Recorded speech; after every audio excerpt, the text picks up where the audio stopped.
출애굽기 40장 17절에서 38절까지입니다. 한 절씩 봉독하시겠습니다. 둘째 첫째 달 곧 그 달 초하루에 성막을 세우니라.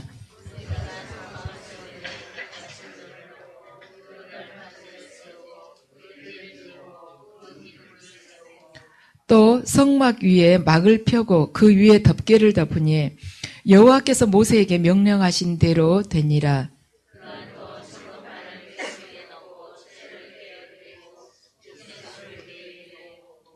또 그 궤를 성막에 들여놓고 가리개 휘장을 늘어뜨려 그 증거궤를 가리니 여호와께서 모세에게 명령하신 대로 되니라.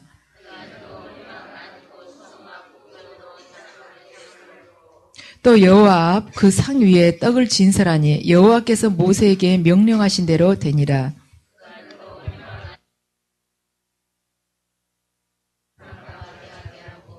또 여호와 앞에 등잔대에 불을 켜니 여호와께서 모세에게 명령하신 대로 되니라. 그 위에 향기로운 향을 사르니 여호와께서 모세에게 명령하신 대로 되니라. 또 회막의 성막 문 앞에 번제단을 두고 번제와 소제를 그 위에 드리니 여호와께서 모세에게 명하신 대로 되니라.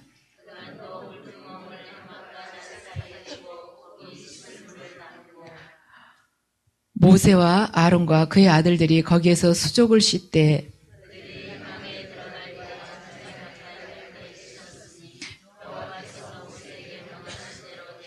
그는 또 성막과 제단 주위 뜰에 포장을 치고 뜰문에 휘장을 다니라. 모세가 이같이 역사를 마치니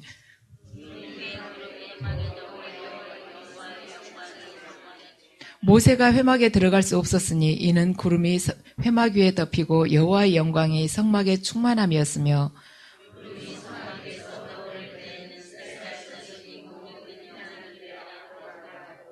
구름이 떠오르지 않을 때에는 떠오르는 날까지 나아가지 아니하였으며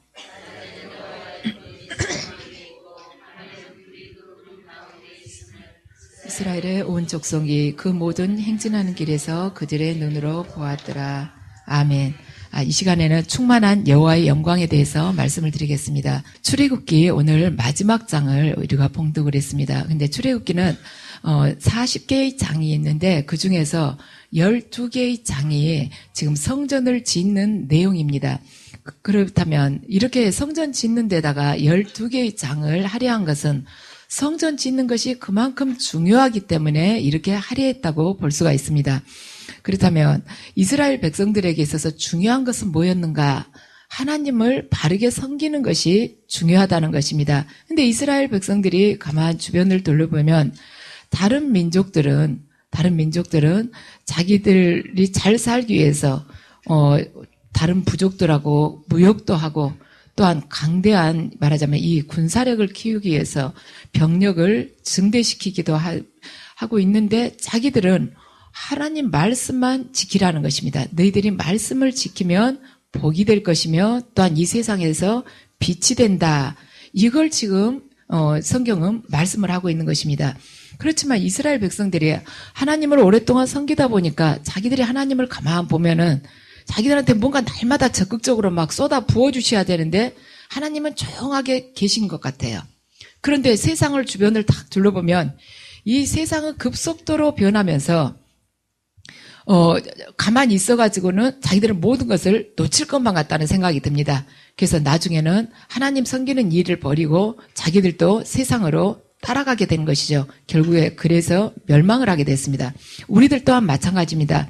거듭남을 체험하고 난 후에 하나님 말씀대로 살려고 하면서 이제 결심을 하고 세상하고는 끊어야지 하면서 기도 생활하면서 살아가지만 이렇게 기도 생활만 구태의연하게 하고 있다 보니까 세상이 눈부시도록 빠른 속도로 변화되고 있습니다. 그래서 내가 가만히 기도만 이거 방에서 했다가는 모든 걸 다 잃게 되겠다는 생각이 드는 거예요. 나가서 붙잡고 뛰어다녀도 힘든데 이거 문 닫고 이렇게 가만히 있다가 나만 또 어떻게 되고 결국에는 나는 빈손 아닌가 망해버리는 거 아닌가 싶어서 세상으로 뛰어나가게 됩니다. 그래서 뛰쳐나와서 세상 방법을 택하게 됐을 때 결국에는 한없는 나락으로 떨어지다가 빈손이 딱 되고 나면은 더 이상 어떻게 내가 움직이면 움직일수록 소원에만 이렇게 말하자면 있게 된다는 거 알고 나서는 하나님 앞으로 나오게 되는 것입니다. 우리가 대부분 내가 하나님 앞으로 궁지에 몰리다 못해서 나오게 될 때 이 과정을 많이 겪게 되는 것이죠. 그런데 이것을 아주 딱 추기하게 놓은 성경 귀절이 있습니다. 이사야서 31장 1절에서 3절인데요. 우리가 거듭남을 체험하고 난 후에 죄의 종으로 살고 난 후에 하나님의 은혜로 부르심을 딱 적극적으로 받고 나서 다시 세상 속으로 들어갈 때 어떻게 되는가, 그 과정이 이 세 개의 절 안에 딱 압축이 돼 있어요. 제가 봉독해 보겠습니다. 가만히 이렇게 믿음 안에서 생활을 하려다가 주변을 보면은 이게 안 되겠다. 세상과 하나님을 양손에 쥐어야겠다 하고 세상 속으로 뛰어들어갈 때 어떻게 된다고 하나님께서 하신 말씀이 있습니다. 이사야서 31장 1절에서 3절까지입니다. 도움을 구하러 애굽으로 내려가는 자들은 화 있을진저 그들은 말을 의지하며 병거의 많음과 마병의 심히 강함을 의지하고 이스라엘의 거룩하신 이를 앙모하지 아니하며 여호와를 구하지 아니하나니 여호와께서도 지혜로우신즉 재앙을 내릴 것이라. 그의 말씀들을 변하게 하지 아니하시고 일어나사 악행하는 자들이 집을 치시며 행악을 돕는 자들을 치시리니 애굽은 사람이요 신이 아니며 그들의 말들은 육체요 영이 아니라. 여호와께서 그의 손을 펴시면 돕는 자도 넘어지며 도움을 받는 자도 엎드러져서 다 함께 멸망하리라. 아멘. 우리가 주님께만 의지하면서 말씀대로 살아가려고 하다 보면은 어느 날 가만 내 자신을 봤을 때 내가 돈도 있고 건강도 있고 인맥도 탄탄하고 또한 학벌도 있고 능력도 있는데 이거 주님한테 의지한다는 것은 내가 가지고 있는 것이 너무 많은 것입니다. 그래서 그걸 의지하고 내가 이전에 소유했던 것을 의지하고 애굽으로 뛰어나가서 한번 뭔가 기량을 내 원하는 대로 펴보려고 했을 때 하나님께서는 너를 돕는 자도 넘어질게 하시며 너를 말하자면 너 자신도 도움을 받고 있는 너 자신도 반드시 거꾸로 떨어지게 할 것이라고 말씀을 하십니다. 당신 안에 있을 때 은혜가 유지되는 것이며 그분과의 관계가 온전해진 것이며 우리가 복의 통로로 쓰임을 받을 수 있다는 것입니다. 그래서 교회란 무엇인가?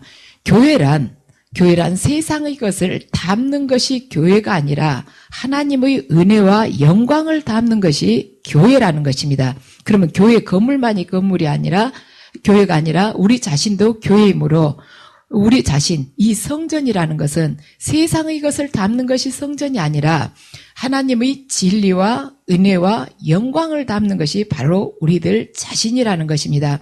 오늘 본문을 보면 40장 16절에서 17절 보면 모세가 그같이 행하되 곧 여호와께서 자기에게 명하신 대로 다 행하였느니라.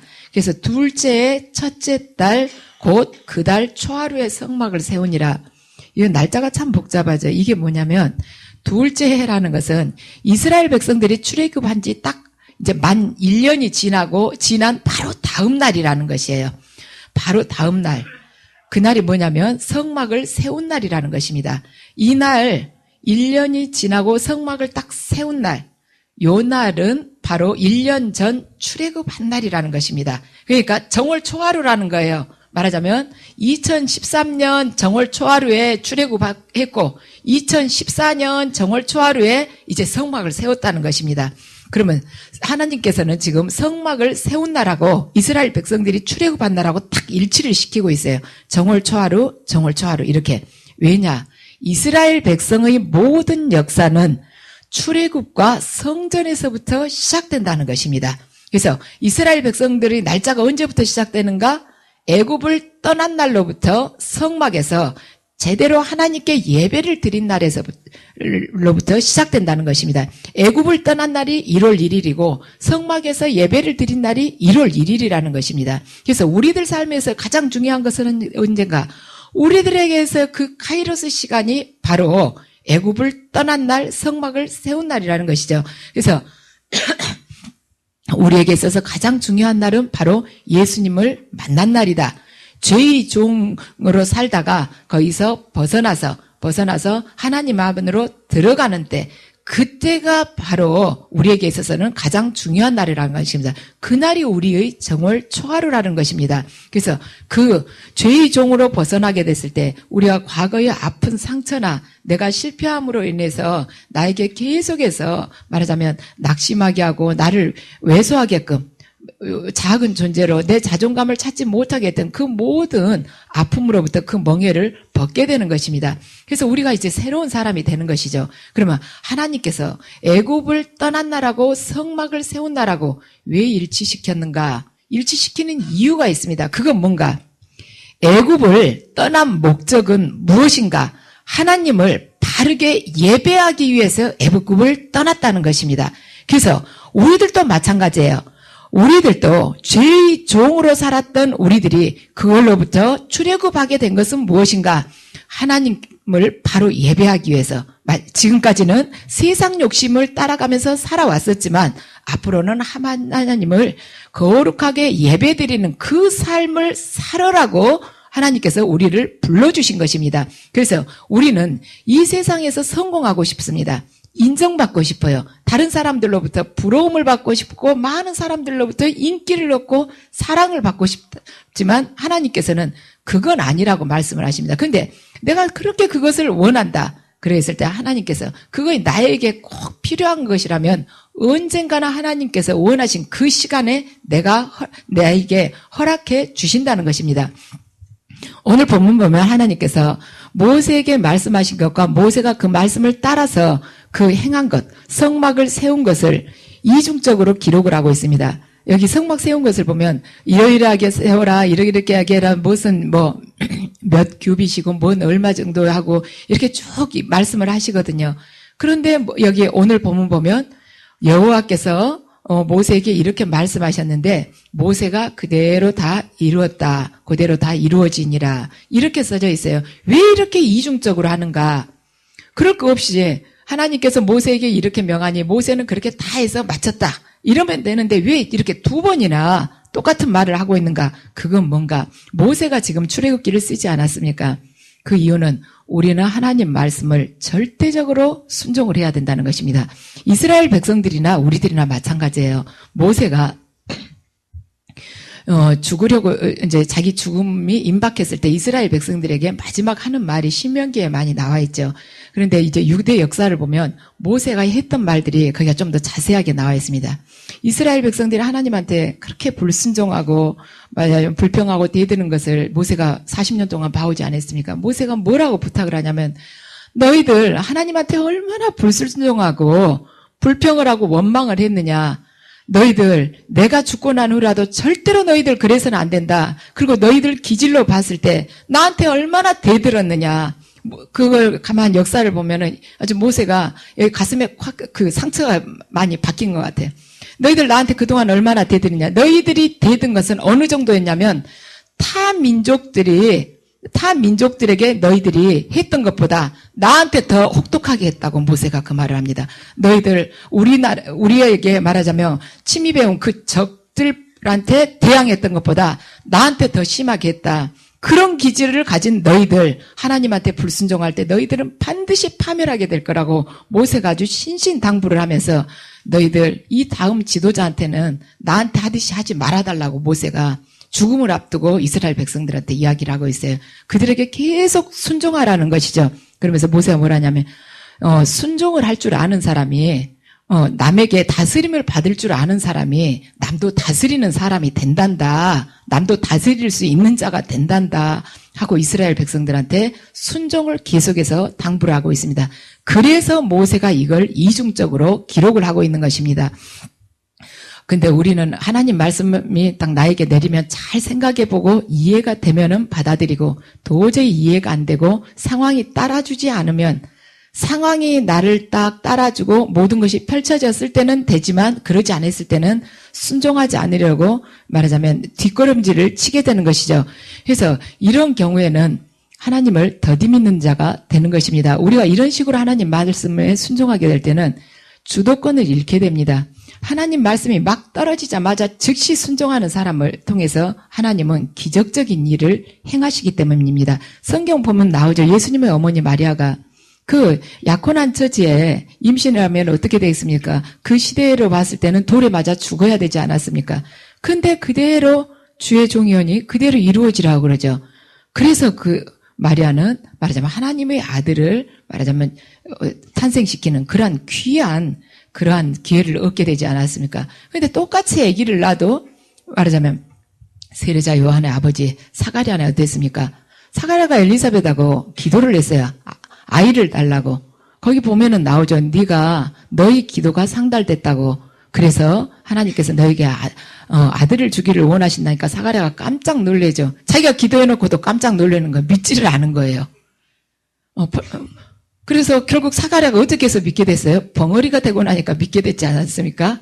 그래서 우리가 순종을 해도 마리아처럼 즉시 순종을 하지 버티다가 하게 되면 결국에는 벙어리가 되고 나서 순종하는 수도 있습니다. 또 예수님이 백부장을 만났을 때 이스라엘에 이런 믿음을 보지 못했다고 그러죠. 백부장은 군인이지 않습니까? 상명하복이 확실하게 그 사람 안에 이렇게 딱 각인된 사람이에요. 명령하면 그대로 순종이지 않습니까? 그래서 예수님 말씀은 절대적이기 때문에 당신께서 우리 집에 오시지 않아도 됩니다. 집에 오실 필요도 없고 말씀만 하시면 그대로 우리가 모든 것을 다 하겠고 반드시 나을 것을 믿습니다 하고 그가 믿었던 거예요. 그를 통해서 그 믿음을 보시고 예수님께서 역사해 주시지 않았습니까? 또 유대부 역사를 보면 이것이 나와요. 저도 이랬으리라고 이전부터 추측은 하고는 있었습니다. 그런데 이제 요세푸스가 쓴 유대 역사를 읽으면서 아 맞다 이렇게 됐구나. 이 모세가 태어날 때 모세의 아버지와 어머니가 아므람과 요게벳이지 않습니까? 저는 아므람을 통해서 이미 주님께서 모세에 대해서 계시를 했으리라고 성경을 읽으면서 짐작을 했으면 제가 영이 열리고 이렇게 하나님께 계시를 받아보니까 이건 모세에게 이미 계시라고 네가 너희를 통해서 태어날 자녀는 이러이러한 사람이란다 분명히 말하자면 예언을 하셨을 거다 했는데 이제 얼마 전에 그 책을 구해서 이렇게 보니까 그게 나옵니다. 아므람에게 하나님께서 이미 꿈으로 계시를 해주셨어요. 모세를 이제 부인이 잉태를 한 상태에서 아므람이 굉장히 불안해했습니다. 아므람은 아들이 많은 것이 아니었어요. 그 3년 전에 태어난 아론 그리고 이 아이가 임신이 돼 있는데 아이를 더 갖고 싶었는데 그때가 이제 이 아이들을 죽이는 기간이었죠. 그래서 태어나자마자 말하자면 버려야 되는 죽게끔 내버려 둬야 되는 그런 상황이었습니다. 그런데 이제 아므람이 굉장히 걱정을 하고 있는데 꿈에 하나님께서 꿈으로 계시를 해주셨어요. 이 태어날 아기는 이스라엘 백성들을 이 종살이에서 구할 애란다. 그러면서 역사를 바꿀 애다. 이 아이의 이름은 영원히 빛나게 될 것이다. 이 세상이 끝나는 날까지 이 아이의 이름을 많은 사람들이 기억을 하게 될 것이다. 그렇지만 지금 상황이 굉장히 안 좋지 않느냐. 아이들을 태어나면 이렇게 죽이고 그러지 않느냐. 그렇지만 이 아이는 그 상황 속에서도 기적적으로 살아나게 될 것이다. 그래서 기적적으로 이 아이는 너가 생각하지 못한 특별한 방법으로 성장을 하게 될 거라고 아므람에게 이야기를 합니다. 그러면서 너는 믿어지지 않겠지만 네가 두고 보아라. 이 아이가 어떻게 이 죽음 속에서 많은 아이들이 죽어가는데 그 죽음 속에서 살아나는지 그리고 어떻게 성장을 하게 되는지 너가 두고 봐라. 그 아이가 성장하는 거 그리고 태어나는 것부터 네가 이렇게 이건 사람이 하는 일이 아니구나 하는 것을 네가 깨닫게 될 때 나의 이 말이 변치 않는 약속임을 네가 깨닫게 될 것이다 하고 아므람의 꿈에 이야기를 해주십니다. 그런데 모세가 태어났을 때 모세의 엄마 그 요게벳이 상고를 전혀 치르지 않고 태어났습니다. 그러니까 조용하게 하나도 엄마가 힘들지 않도록 모세가 태어났기 때문에 주변에서 모세가 태어난 줄을 모른 것이었어요. 그런데다가 이제 말하자면 공주의 손에 이끌려서 왕궁에서 살지 않았습니까? 모세가 굉장히 잘생겨가지고 한 3살 넘어가지고는 이렇게 길에 가게 되면 사람들이 꼭 뒤를 돌아볼 정도로 그렇게 인물이 출중하고 뛰어났답니다. 머리도 그렇게 영리하고 모든 것을 그저 그렇게 받아들이면서 아주 총명한 자로 그렇게 태어나서 모세의 부모는 하나님께서 이 아이를 특별하게 쓰실 거라는 걸 그걸 알고 있었답니다. 그래서 이 하나님의 뜻에 순종할 때 하나님께서 처음에 계획하셨던 그 역사가 우리를 통해서 변함없이 그대로 이루어지는 법입니다. 오늘 본문 40장 36절에서 37절을 보면 구름이 성막 위에서 떠오를 때는 이스라엘 자손이 그 모든 행진하는 길에 앞으로 나아갔고 구름이 떠오르지 않을 때는 떠오르는 날까지 그냥 기다리고 있었다는 것입니다. 나아가지 않았다는 것입니다. 하나님께서는 이걸 통해서 뭘 가르쳐 주셨냐면 이스라엘 백성들이 하나님하고 동행하는 방법을 가르쳐 주셨습니다. 이스라엘 백성들에게 있어서 이스라엘 백성들은 구름을 통해서 구름 기둥을 통해서 하나님과 함께 가는 그 걷는 것, 걸음마를 배우게 된 것이에요. 구름이 뜨면은 일어서서 걷고 구름이 멈추면 그 자리에 그대로 머물러 있었다는 것이죠. 그거 뭔가 이스라엘 행진에 대한 결정권은 모든 것이 하나님께 있었다는 것입니다. 그러면 구약의 이스라엘 백성만 그랬는가? 아니죠. 우리 신약의 영적인 이 이스라엘 백성들, 우리들, 영적 이스라엘 우리들도 말하자면 행진의 삶에 대한 행진의 그 결정권은 하나님께 있다는 것입니다. 그럼 우리 본성은 뭔가? 하나님은 구름 기둥이 떠오르면 출발을 하라고 하는데 우리는 본성이 뭔가? 내 인생을 내 맘대로 하고 싶은 거예요. 우리가 먼저 가고 그 다음에 하나님은 가만 보고 좀 계시라는 것입니다. 뒤에 따라오시든지 가만 계시든지 그러라는 것입니다. 우리는 하나님보다 앞서서 걷고 싶고 또 모든 것을 내 맘대로 하고 싶어요. 그래서 우리가 보통 하는 말이 뭡니까? 주님을 만나기 전까지는 그죠. 내 인생 내 마음대로 내 뜻대로 걸어간다. 다른 사람에게 어떻게 내 인생을 맡길 수가 있겠는가 하는 생각을 하지 않습니까? 그렇지만 인간은 예수님의 그 멍에를 벗어나는 것이 자유라고 생각을 합니다. 모세가 그래요. 이스라엘 백성들한테 너희들 죄의 종으로부터 하나님께서 우리에게 자유를 주시지 않았냐. 근데 너희들은 그 자유가 뭔지를 모른다. 너희들은 그 자유라는 것을 마음대로 불평하는 것이 자유인 줄 아는데 그것이 아니다. 우리 이스라엘 백성들에게 있어서의 자유는 하나님께서 주신 말씀, 그 말씀에 순종하는 것이 우리들이 자유란다. 말하자면 예수님의 멍에를 지는 것이 크리스찬들이 자유라는 것입니다. 그 멍에라는 것이 뭡니까? 이렇게 소가 이렇게 말하자면 쟁기를 갈거나 일을 할 때 여기다가 목에다 매가지고 주인이 원하는 대로 끌고 가기 위해서 멍에를 매놓지 않습니까? 그러니까 예수님께 끌림을 받기 위해서 우리가 예수님의 멍에를 져야 된다는 그 멍에가 뭔가? 말씀과 성령입니다. 그 멍에를 우리가 져야만이 결국에 하나님의 영광을 드러내는 자가 될 것이며 이 진리를 품고 사는 자가 된다는 것입니다. 근데 사탄은 야 멍에 벗어라. 절대로 그렇게 하지 않아요. 너 이거 해라. 너가 마음대로 저리 가서 어떻게 자 내가 구해줄 테니까 네가 해봐라. 이렇게 안 해요. 사탄은 하와를 유혹할 때도 뭐라 했냐면 너희가 하와가 그랬죠. 저것만큼 절대 먹지 말아야겠다. 저거 먹으면 죽은다 했다니까 사탄이 뭐라 하냐면 너희들이 그걸 먹는 날 하나님처럼 이렇게 눈이 열려가지고 선악을 알게 되니까 하나님이 그렇게 말씀하셨다. 여기까지만 말했습니다. 선악과를 따가지고 하와 입에다 딱 넣어주면서 깍깍 씹어봐라. 이렇게 안 한 거예요. 사탄이 절대로 따주지 않았습니다. 이렇게만 딱 말하자면 이야기를 딱 펼쳐놓은 거예요. 선악을 너희들이 알게 되니까 그랬단다. 그러니까 하와가 보니까 먹음직스럽고 보암직스럽고 탐스러우니까 딱 따갖고 먹은 것이죠. 예수님을 광야에서 유혹했었던 사탄도 마찬가지입니다. 뭐라고 이야기했습니까? 네가 만일 하나님의 아들이거든 이 돌들을 떡덩이가 되게 해봐라. 해봐라 그랬어요. 떡이 되게끔 만들어가지고 너 얼마나 배고프냐고 먹으라고 직접 이렇게 하지 않았습니다. 한번 해봐라. 선택은 너한테 있단다. 이러는 거예요. 그래서 네 인생 너가 한번 살아봐라. 이렇게 하는 것입니다. 그래서 하나님을 말하자면 우리가 사랑한다고 하면은 이 주도권, 삶의 주도권을 하나님께 넘겨야 된다는 것입니다. 내 인생 내 맘대로가 아니라 내 인생이라고 지금까지 생각했던 것은 예수님께서 주신 그 멍에에다가 걸어놔야 된다는 것입니다. 그래서 하나님께서는 우리들을 향해서 당신께서 계획하신 그것을 우리가 인정하고 받아들이기를 원합니다.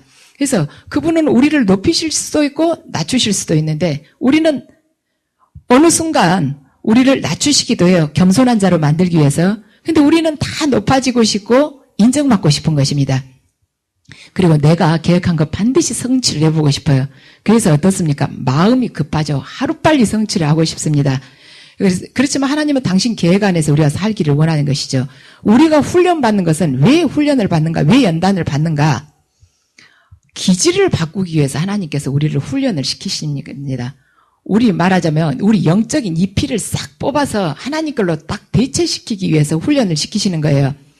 그래서 우리 기질을 순종하는 그 기질로 바꾸기 위해서 시키시는 것이고 우리가 순종하는 체질로 바꿔질 때 그때부터 풍성한 삶이 우리에게 주어지는 것이라는 거죠. 그래서 하나님은 어떤 목적 자체보다는 목적을 향해서 나아가는 그 과정을 중요하게, 이 과정을 중요하게 생각하는 거예요. 우리는 어떻습니까? 그것을 내가 목적한 그 바를 얻었느냐 얻지 못했느냐 이것 가지고 우리는 판단을 하지 않습니까? 인생을 성공적으로 살았다 실패했다 이걸 결정을 하는데 얻고 얻지 못했고 하나님은 그것이 아니라는 거예요. 목적을 향해서 한 걸음 한 걸음 나아가는 그 걸음걸이를 본다는 것이죠. 그래서 우리는 연단을 받으면서 하나님을 만나고 난 후로는 영으로 만나고 난 후로는 그 후로는 하나님의 능력과 그 성품을 계속 체험하는 과정을 걸어가게 됩니다. 하나님을 만났다 해서 부도난 우리 집에 갑자기 돈벼락이 확 떨어지냐? 아니지 않습니까? 내 목적은 우리 집이 이렇게 경제적으로 어려운데 그냥 돈이 탁 떨어졌으면 좋겠는데 아니잖아요. 계속 목마르고 고통을 받고 날마다 초조하고 하나님께서 주신 만나가 아니면 살 수 없게끔 하시면서 우리의 품성을 바꿔나가신다는 것이죠. 그래서 우리가 그러면서 시간이 다 걸립니다. 연단 받을 때 무엇 때문에 이 시간이 많이 걸리냐면 이 나의 옛사람 이 체질이 하나님께서 원하시는 그 품성으로 변하지 않으니까 변하는 과정에 시간이 거의 다 걸리고 있어요. 그래서 그건 왜 하나님께서 늦추신가? 하나님께서 생각하는 가치 기준과 삶의 방법 그것이 지금 너하고 나하고 안 맞단다.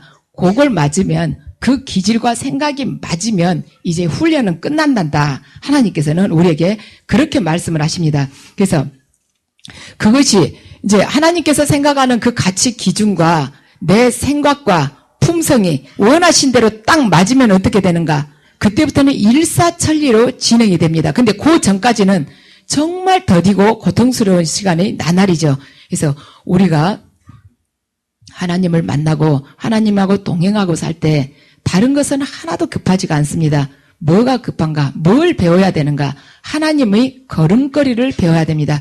그분이 걸어가는 방법, 그분이 살아가기를 원하시는 그 방법을 우리가 배워서 똑같이 발자국 하나하나 똑같이 따라갈 때 훈련은 금방 끝나게 되는 것입니다.